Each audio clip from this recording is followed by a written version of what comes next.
We should consider taking in my sister's child. One day, my husband unexpectedly announced that he would take on the responsibility of her child. He didn't even bother asking for my opinion. I'm reaching my limit with his increasingly domineering behavior.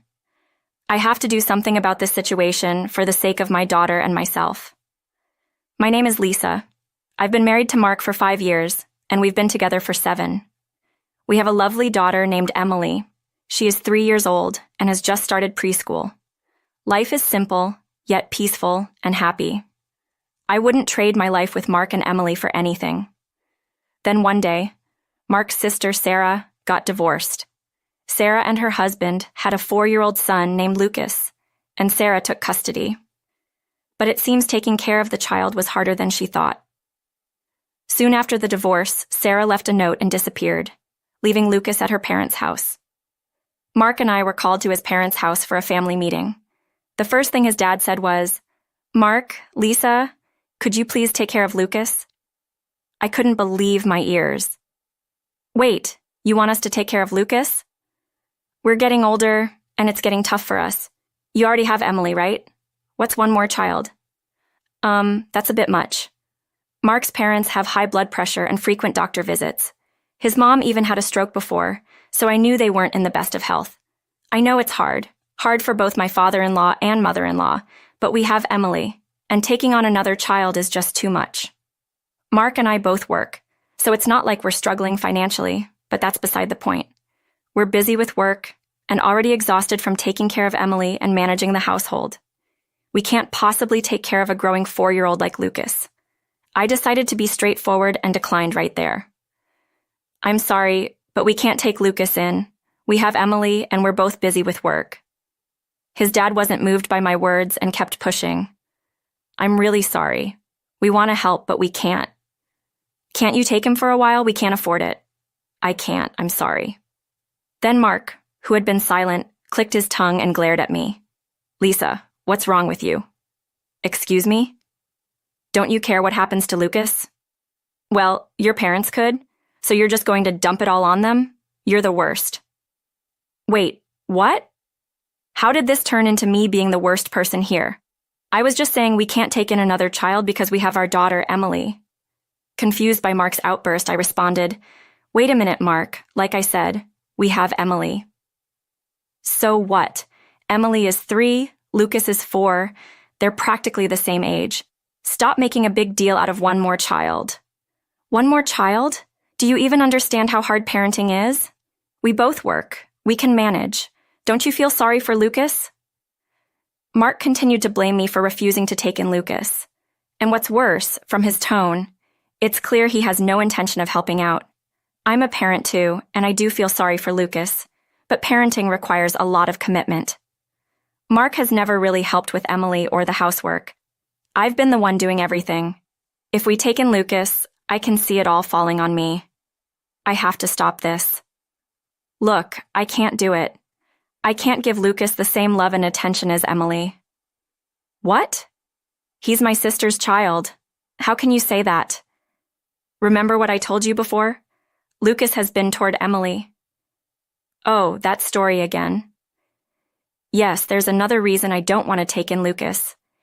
He's always been clingy with Mark and me because his parents never gave him much attention. That would be fine, but whenever Emily comes around, Lucas becomes openly hostile. "Hey, get lost. Don't come here."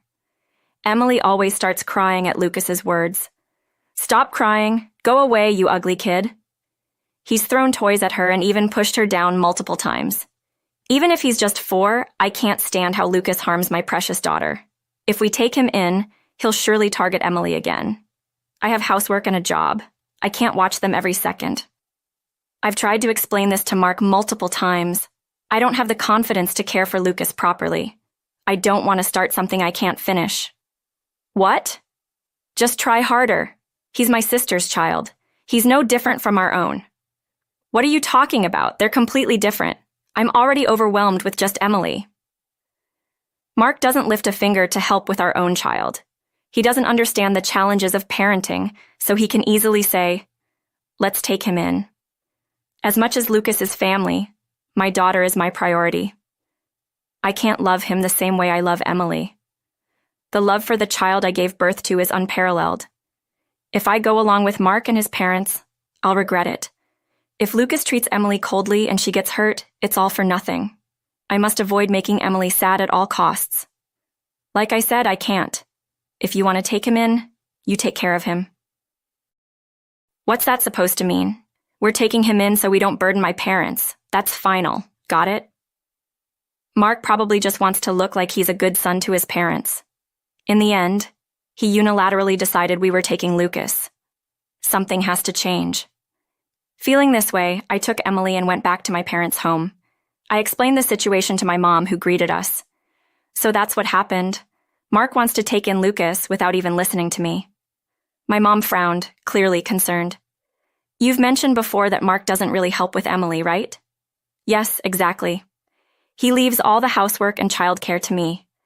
Taking in Lucas would just add to my burden. And on top of that, Lucas has been hostile towards Emily.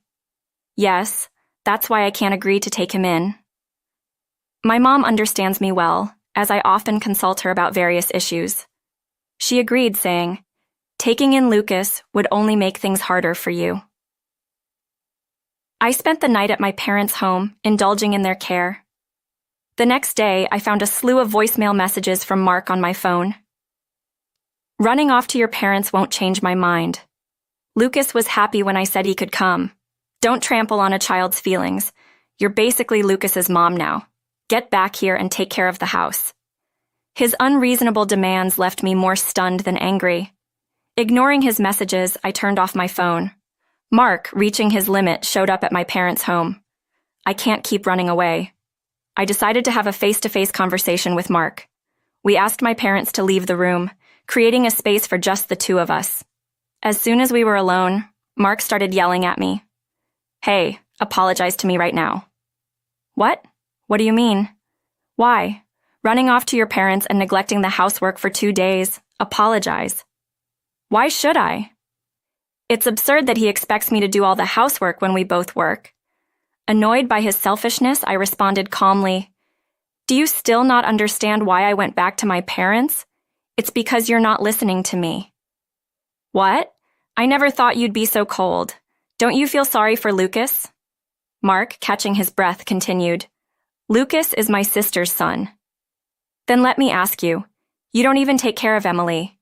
Do you really think you can handle Lucas too?" "Whatever, it'll work out. Lucas is older than Emily. He can take care of himself.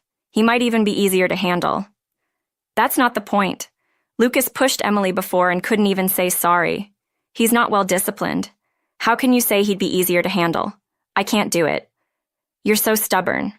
Mark sighed, looked at me, and said something unbelievable. "Listen, you're my wife, and a wife is supposed to obey her husband. That means if I say we're taking care of Lucas, you have a duty to follow." "Are you serious?" I asked. "Of course I am. You just need to listen to me. We're taking Lucas in. End of discussion." Mark slammed the table and glared at me. That was the last straw. I looked him straight in the eyes and said, "Can you stop? Why do I have to obey you just because I'm your wife? I'm not your personal servant, you know." "What are you even talking about?" "The one saying incomprehensible things here is you, Mark. Lucas is just a relative to me. Right now, if we divorce, he'll be nothing. Do you get that?" "Wait, what?"